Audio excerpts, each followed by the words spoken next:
There once was a woman who wanted so badly to have a child that she went to a fairy. The fairy gave her a special seed and told her to plant it in a flower pot. After she planted it, a large tulip immediately grew, and inside there sat a beautiful little girl just the size of a thumb. The woman named her Thumbelina, and she lived for some time atop a table in a home the woman made for her. One day, while Thumbelina was sleeping, a big ugly toad jumped through a crack in the window and said, "What a pretty wife she would make for my son!" She picked up Thumbelina and carried her back to her lily pad, then decked out her room to prepare for the wedding. When Thumbelina awoke, the toad arrived with her son and told her she was to be married that evening. Thumbelina sat and wept, for she did not want to be married to an ugly toad forever. When she was alone, she jumped on a leaf and sailed away. All alone, she made herself shelter under a leaf and drank the dew off the grass. Soon it became winter, and because she was so frail and small, she shivered in the cold. She went walking and came across the house of an old field mouse. She begged for a morsel of food, and he let her come inside to warm up. "You can stay here through the winter," the mouse said, "as long as you clean the rooms and tell me stories." Thumbelina agreed, and she lived there quite comfortably. One day the field mouse announced a visitor would be coming, his neighbor the mole. He was rich and learned and asked Thumbelina to sing him a song. And sing she did, and the mole fell in love with her and wanted to marry her. One day they went out walking and found a swallow frozen in the snow. Thumbelina was sad and went back the next day to cover the bird with a warm blanket. As she did, she heard a heartbeat through his chest. He was alive. Thumbelina nursed him back to health, hiding him underground from the mole and the field mouse, for they did not like birds. When spring came, she let him fly free, and she wept, for she would miss him. Soon the mole asked Thumbelina to be his wife. Everything was made perfect for the wedding, after which Thumbelina would have to live underground with the mole and never see sunlight again. She went outside one last time to say goodbye to the sun and heard a tweeting above her head. It was the swallow. He swooped down and asked her to come south with him to live to where the sun was always shining. "Yes, I will go with you," Thumbelina replied, and so they flew away. They landed in a forest near a large lake, and the swallow dropped her off by some large white flowers to make her home. Lo and behold, in the middle of one of the flowers sat a tiny little man, the king of the flowers. He was delighted when he saw Thumbelina and asked her to marry him. And so they lived happily together for the rest of their days.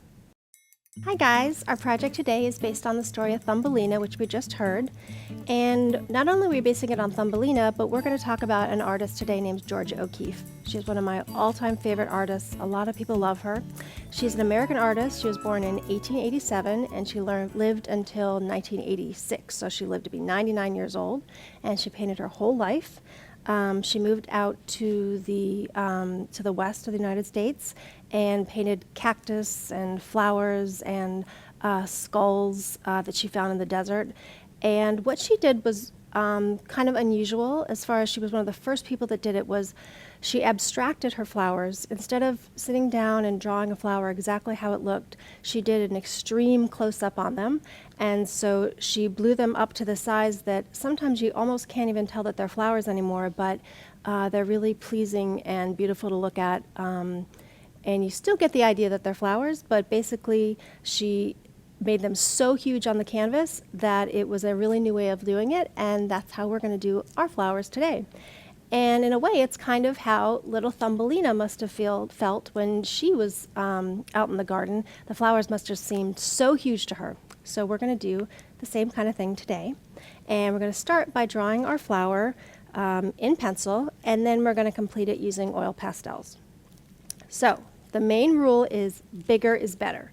I'm going to go ahead and start with the center of the flower. I'm going to do a couple things like that. And then for the petals, I want you to think really big. So instead of drawing little, delicate little petals, I want you to draw petals so big that they continue off the page. I want you to think about how petals look and that they're not square or rectangle. We're going to be using really organic lines.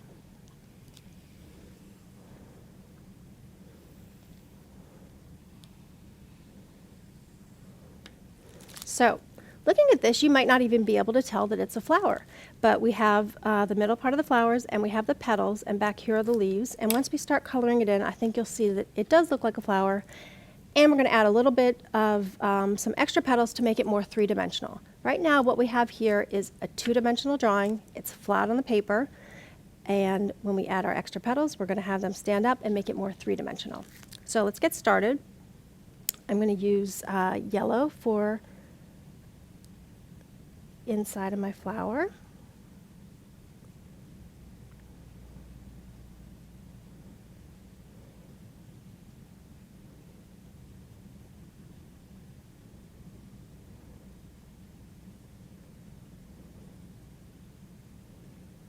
And I'm going to go with a pink for the other part.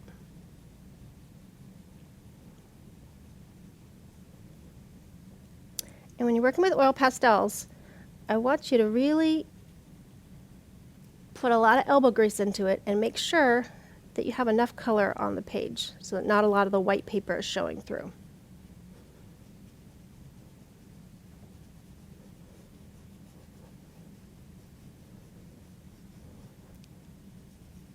So you're going to have to go over spots to fill in where the white's showing.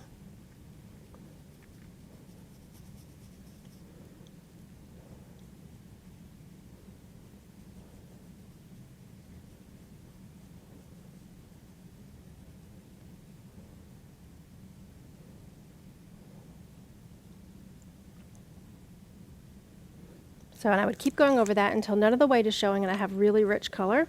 I'm going to come in for the petals. I'm going to do a bright red.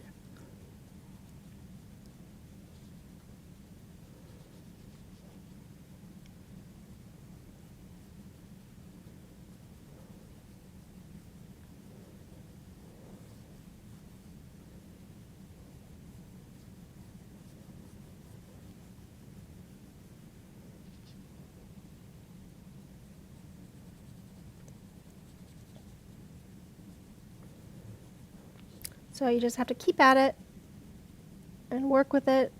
I love working with oil pastels.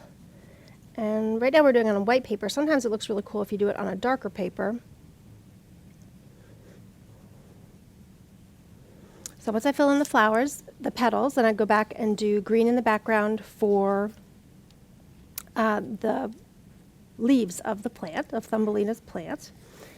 And let me show you what we're going to do in addition. So I want to add 3 more leaves that are going to pop up and be three-dimensional so we don't just have a two-dimensional thing. So I'm going to do some 3 different petals.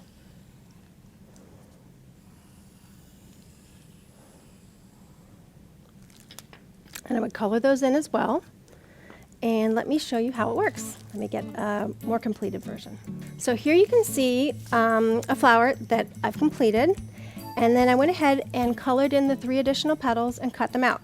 Here's how we're going to glue them on. So you've cut them out, and you make a little fold at the bottom so it has like a little ledge, and you can put your glue on that. And once you have the little fold, you can put it right here, and we hold it down, count to 10.